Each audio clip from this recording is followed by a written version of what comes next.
We're making no apologies. That's it, umhlaba mawuhlulwe, so that our people can have access to the land. Life is difficult, but you must soldier on. Don't give up. If you are a coward, you don't belong here.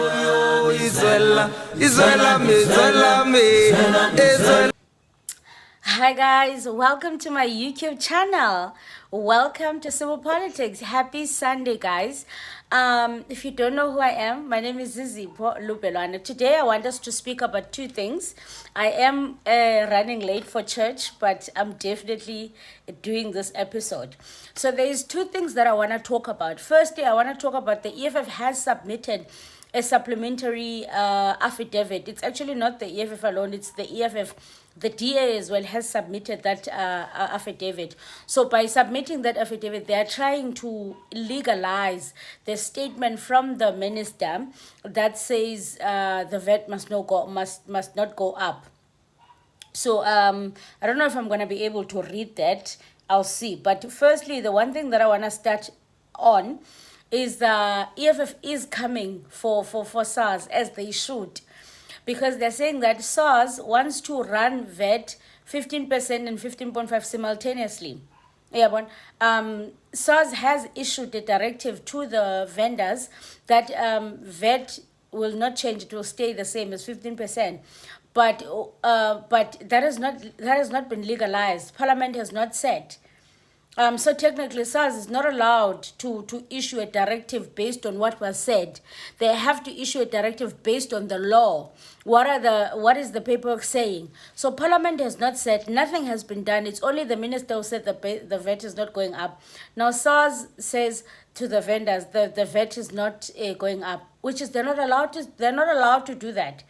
Bona, they only follow the law, not the mouth. So the EFF is coming for them, holding them accountable as they should, and I'm very happy about that because, SARS comes for everybody else. They come for everybody else. They always tell you that, yeah, you must follow the rule of law, but now when it's them. So I'm glad that someone else is actually coming for them. Finally, someone is coming for them. So I want us to read what is said here by the EFF. EFF says that by email, so they send this by email. Urgent clarification on legal basis for the SARS communication regarding the VAT adjustment. Dear Commissioner Kisweta, Commissioner Kisweta, he is the he's the former commissioner of SARS, South African Revenue. Why is he the former? Let's see, who is the current SARS? Oh, it's still him. I don't know why it's saying he's the former. He's still the current commissioner. He's actually still the current commissioner of SARS. I don't know why it says that he's the former. Or maybe he's doing his second term. But anyway, let's continue. We address this letter to you on behalf of the economic freedom fighters with the utmost respect for the constitutional role that the South African Revenue Service, which is SARS, plays in maintaining the credibility, neutrality, effective administration of our national tax system. So the EFF is saying we're approaching you in confidence, but we want you to maintain credibility. Neutrality, you have to remain neutral. You can't be swayed to a side. You have to remain neutral and provide effective administration. So your job is to follow documents. Your job is not to follow what was said by who and who. That's not your job. Number two, we have taken note of the recent media release issued by SARS on the 25th of April 2025 concerning the practical implications of the Minister of Finance decision to reverse the VAT rate increase. While we appreciate the necessity of administration guidance to the vendors and the public during times of uncertainty, we must express our serious concern about the broader implication of this communication, which is USAS has communicated. That was the 25th of April. Yeah. Third point, EFF says there is currently considerable political expediency and legislative uncertainty around the 2025 budget process, including the fiscal framework, revenue proposals, and withdrawal of key fiscal instruments. Against this backdrop, it is vital that SARS, as an independent tax administration authority, avoids being entangled, even inadvertently, in political decisions that are not yet lawfully finalized. So SARS must avoid being entangled in political decisions that are not even yet finalized, because SARS issued a statement a long time ago, and what they issued a statement on, it's not finalized. The credibility of SARS as a neutral and a professional institution must be vigilantly protected at all times, particularly when executive actions are under legal and parliamentary scrutiny, which is so true, because this is in court. We're waiting for the verdict, you know. So SARS had no business communicating anything. They are not there. For it is in this regard that we respectfully request urgent clarity on the following critical issues. 1. On what legislative or regulatory basis did SARS determine it appropriate to issue a binding instruction to all VAT vendors to reverse or suspend VAT rate adjustment? Ubuza EFF kusazi ukuthi, what legislative did you follow to issue that directive when as 2. In particularly, we seek to understand how such administration instruction could be issued when Parliament has not yet lawfully repealed or amended the relevant fiscal framework through proper legislative process as required by Section 77 of the Constitution and the Money Bill Amendment procedure and related matters. So at EFF, we want to understand, how did you issue such instruction? Because first of all, Parliament has not yet lawfully amended the relevant fiscal framework. Number 2, the Revenue Law Amendment Bill cited by the Minister remains before Parliament and has not yet been passed or enacted into law. So it has not been passed, it has not been enacted into law. So how do you as SARS issue a directive? That's the question from the economic freedom fighters to SARS, and we are waiting. Hopefully they do answer.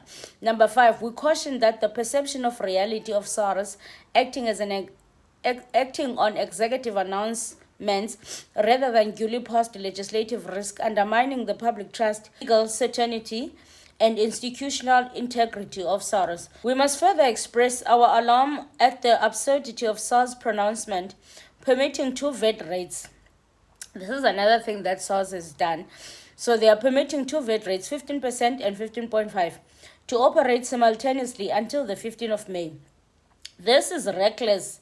This is a reckless allowance. Not only sows confusion amongst the vendors and consumers, but also creates a fertile ground for exploitation, price manipulation, and criminality. Such approach undermines the very principle of tax certainty and uniformity that SARS is constitutionally obliged to uphold. We caution SARS in the strongest terms not to venture into uncharted and unlawful territory under the guise of expediency. SARS must anchor its action firmly within the law, not political pressure. We reserve our full right to pursue all available legal remedies, including approaching the court for urgent relief, should SARS fail to provide a satisfactory and law explaining within 24 hours of receipt of this letter. Ooh, so they gave them only 24 hours. We look forward to your urgent written response providing a detailed explanation of the legislative authority upon which communication to the vendors and public rest. Good, EFF. So EFF has given them 24 hours. Good, EFF. Good. Mina, I'm happy, Shem. I'm happy that someone is holding SARS accountable. I'm very, very happy with that. I do want us to quickly look at the comments. I saw so many interesting comments under this post. The first comment says, massive respect to the EFF for once again standing up for the ordinary South African when institutions like SARS start playing games with things like VAT, something that affects every single one of us. It's the people on the ground who suffer first. The EFF is absolutely right to call out this dangerous and reckless move. We need leaders who aren't afraid to demand accountability and fight for economic justice. Thank you to the EFF for being the voice when others are silent.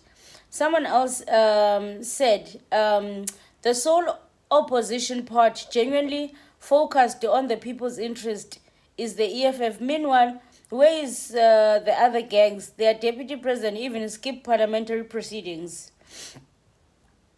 I don't want to get into other organizations, so I'm going to skip that comment.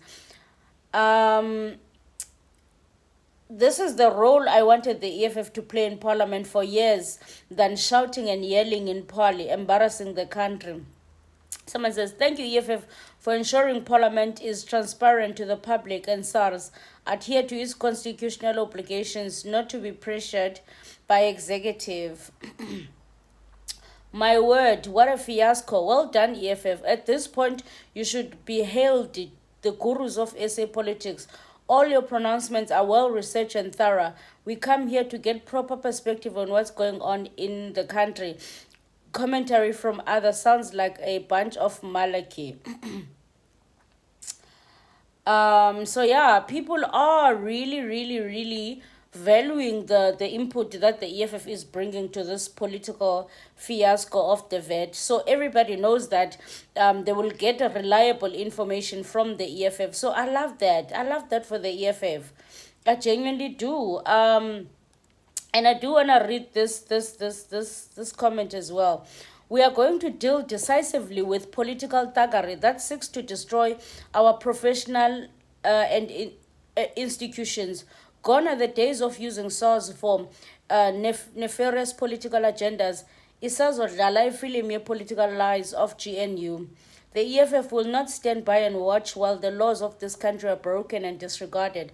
All we wanted was the constitutional process in passing the budget, but the GNU thugs, they wanted to bypass it. So yeah, I must say, the EFF is doing extremely well. They are closing that gap, and we love to see it. So yeah, guys, let me know what you guys think. I hope this video makes sense for you guys because I don't want to confuse you. Anyway, let me rush. I have to rush to church, guys. It's 9:37. I have to be in church by 10:30. So I don't know, hey, hopefully I'm safe. Thank you so much for tuning in, guys. I'll see you guys on the next one. Let's meet in the comment section. Struggle continues always, guys. Until the next one.